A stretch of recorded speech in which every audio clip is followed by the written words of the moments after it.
Texto.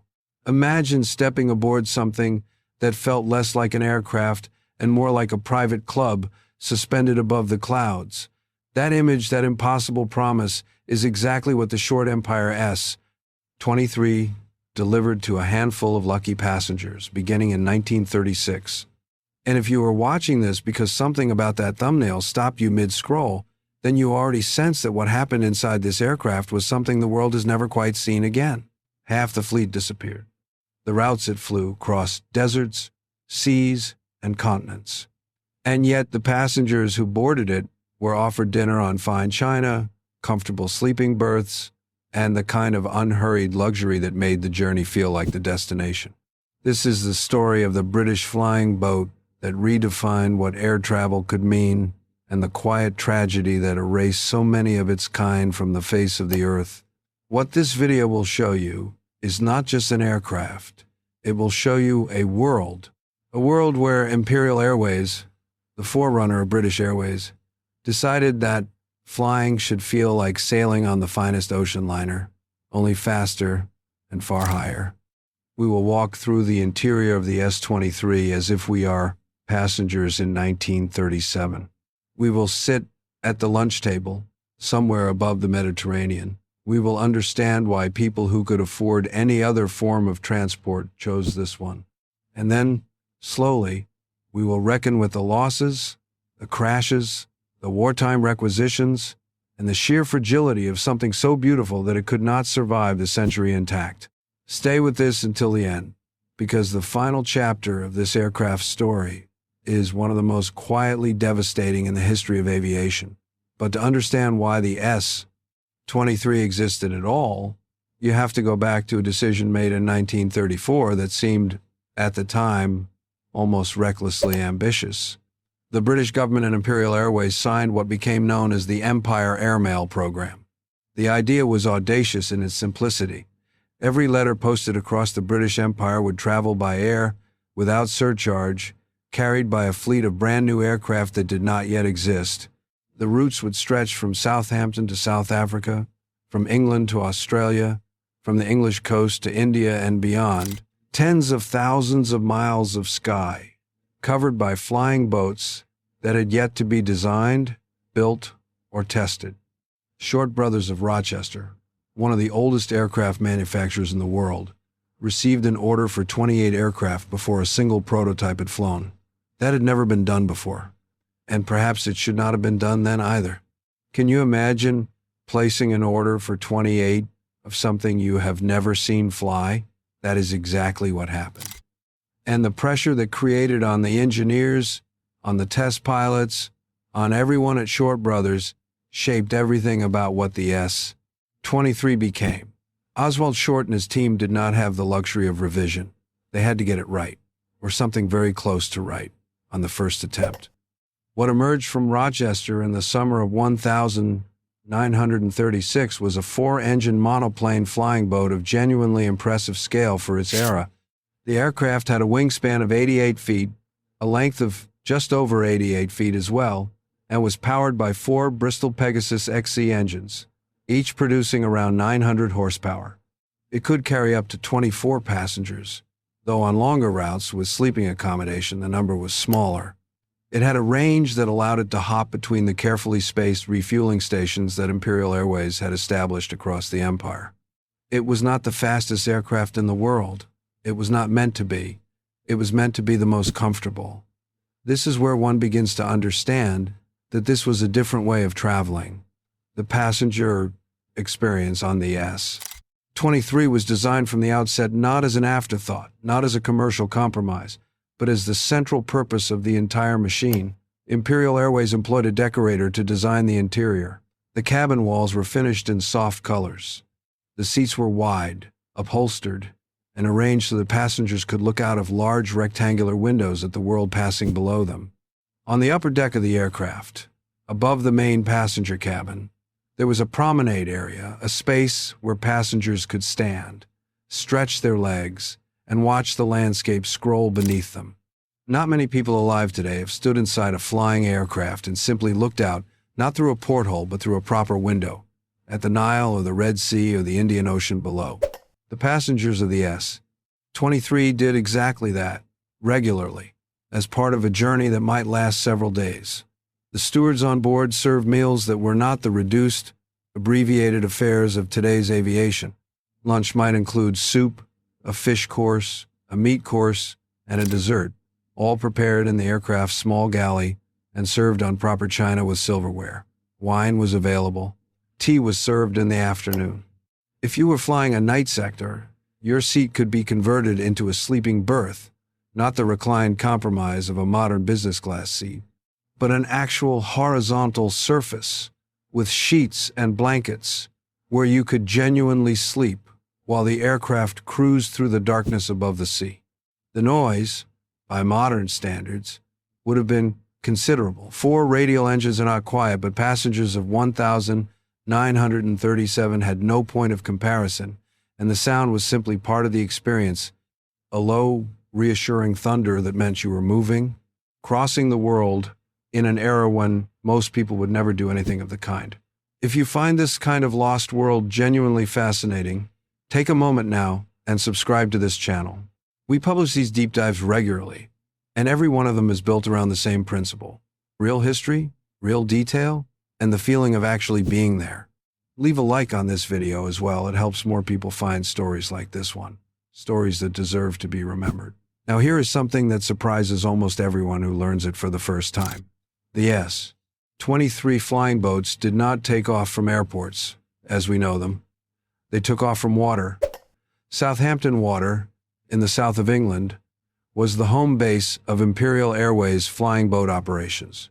Passengers arrived at a terminal building on the waterfront, passed through the formalities of departure, and then boarded a tender, a small boat that carried them out to where the aircraft was moored on the water. They climbed aboard from the water surface, settled into their seats, and then watched as the aircraft taxied, accelerated across the water in a long, thundering run, and finally lifted itself free of the surface and climbed into the sky. There was no runway. There was no terminal gate. There was only water, and the aircraft, and the sound of those 4 engines building to their full power. For a passenger of the 1930s, it must have felt like the beginning of something truly extraordinary. The routes themselves were extraordinary. A flight from Southampton to Sydney, Australia, took approximately 9 days in the late 1930s. 9 days of traveling through the skies of Europe, the Middle East, South Asia, and Southeast Asia, stopping at places like Brindisi, Alexandria, Basra, Karachi, Calcutta, Rangoon, Singapore, and Darwin. Each stop was a chance to disembark, stretch properly, sleep in a hotel, and see a part of the world that almost no one from Britain had ever seen. Then, back aboard the aircraft, out across the water, and onward into the next day's sky. The journey was not incidental to the experience. The journey was the experience.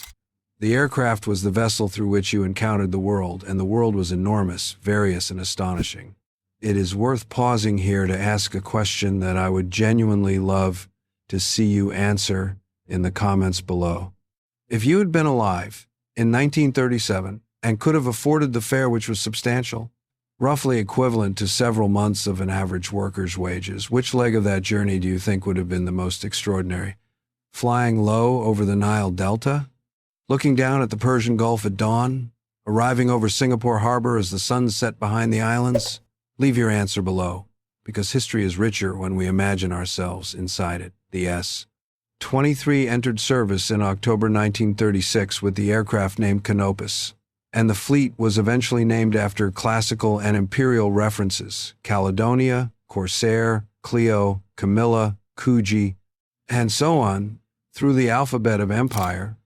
Each aircraft was named, and each name had a certain weight to it, a sense of personality. These were not machines with registration numbers. They were named vessels, more like ships than aircraft, and they were talked about in the press and in society with a kind of affectionate familiarity that today's airliners never enjoy. The passengers who flew them regularly had favorites. Pilots had preferences. There was an intimacy between the aircraft and the people who used them that commercial aviation lost long before the jet age arrived. The service expanded. By 1938, the network stretched from Southampton to Sydney, and the Empire airmail program was carrying extraordinary volumes of correspondence across the world at speeds that had been simply unimaginable a decade earlier. A letter posted in London on a Monday might arrive in Karachi by Thursday. The world had become smaller, and the S-23 was the reason why. For a brief and very specific period, these aircraft were not merely transportation, they were infrastructure. They were the physical expression of an idea about what the British Empire could accomplish, about what modernity felt like when it was properly dressed. And now we reach the part of the story that gives this video its title. Because out of the fleet of flying boats that Imperial Airways and its successor British Overseas Airways Corporation operated, an extraordinary number did not survive. The losses began even before the war. Accidents, groundings, and incidents removed several aircraft from service during the late 1930s. The S-23 was a capable aircraft, but it operated in environments of genuine harshness: the Red Sea in summer, the Bay of Bengal in monsoon, the open waters of the Mediterranean in winter, and the margins of safety were not always generous. When an aircraft came down on water in a remote location, recovery was sometimes impossible, and the aircraft was lost entirely. Then the war came, and the story became considerably darker. When Britain entered the Second World War in September 1939, the S-23 fleet was immediately requisitioned for military and government service. These elegant, slow, and civilian aircraft were suddenly required to do things they had never been designed to do: carry cargo across the Atlantic, evacuate personnel from collapsing theaters of war, conduct patrols over the sea. Several were lost in operational accidents during this period. Some were simply worn out beyond repair. Others were destroyed on the water during enemy action. The careful, considered world of leisurely imperial flying had ended almost overnight, and the aircraft that embodied it were being consumed by a war that had no interest in their interior decoration or their China dinner services. The most surprising thing is that this really happened. Of the original 28 S-23 flying boats built for Imperial Airways, the majority did not survive to see peace. Accidents in the late 1930s, wartime losses, and operational attrition reduced the fleet with a severity that still seems startling when you look at the numbers carefully. By the end of the war, the S-23 as a type was finished. The world had changed. Land planes had improved dramatically during the war years. The infrastructure of airports and runways that had been built to support military aviation made flying boats redundant almost immediately. Their great advantage, the ability to land on any calm stretch of water, anywhere in the empire, was no longer relevant when there were properly equipped airports in every territory of significance. The flying boats were retired, moored, and eventually broken up for scrap. The china, the silverware, the promenade decks, the sleeping berths, all of it went. There are no S-23 flying boats left anywhere in the world. Not one survives in any museum or collection. The entire type is gone, completely and without remainder. That fact, when you sit with it for a moment, carries a genuine weight. Share this video with someone who loves history or aviation, or with someone who has never considered what flying once meant to the people who experienced it. Because the disappearance of the S-23 is not just the loss of an aircraft type.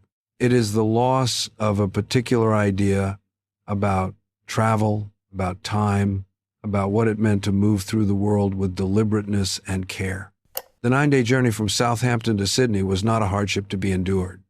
It was, for the people who could experience it, an education in the geography and the beauty of the planet, delivered at the pace of 4 Bristol Pegasus engines and the width of a horizon that never seemed to end. There is something in the story of the short Empire S-23 that speaks directly to a question worth sitting with long after this video ends. We have made travel faster, cheaper, and more accessible than anyone in 1936 could have imagined. But in doing so, have we made it less? The passengers who boarded Canopus or Corsair or Clio at Southampton in the late 1930s were not in a hurry in the way we understand hurry today. They were crossing the world slowly enough to feel it passing beneath them, slowly enough to watch the light change over the Sahara, slowly enough to eat a proper meal and sleep and wake to find themselves above a sea they had never seen before. They were present inside their journey in a way that modern air travel systematically prevents. And then all of it vanished. The aircraft vanished, the pace vanished. The idea that a journey could be worth more than its destination vanished with them. Not a single one of those 28 aircraft remains. No museum piece, no cockpit section, no preserved interior. What we have are photographs, logbooks, menus, and the accounts of the people who flew in them. People who, in most cases, are no longer with us either. The short Empire S.23 exists now only as a story, and stories are how we hold on to things that the world could not be persuaded to keep. If this story moved you, if it reminded you of why history matters, of why the details of how people once lived and traveled and experienced the world deserve to be preserved and told properly, then please leave a comment below. Tell me which part of this experience you would have found most extraordinary. Tell me whether you think something essential was lost when this era ended. And if you are not yet subscribed to this channel, do it now, because we have many more stories like this one waiting for you. Stories of aircraft and experiences and eras that the world has forgotten too quickly and too completely. The flying boats are gone. But for 9 extraordinary years, they crossed the sky above an empire, carrying their passengers in a comfort and a silence of purpose that aviation has never quite recaptured. That, in the end, is the most honest thing that can be said about the short Empire S.23. It was not perfect. It was not indestructible. Half the fleet vanished, and the other half was broken up for metal when the world no longer needed them. But for the people who flew in them at the right moment, above the right stretch of sea or desert or river delta, they were something very close to extraordinary. And that is worth remembering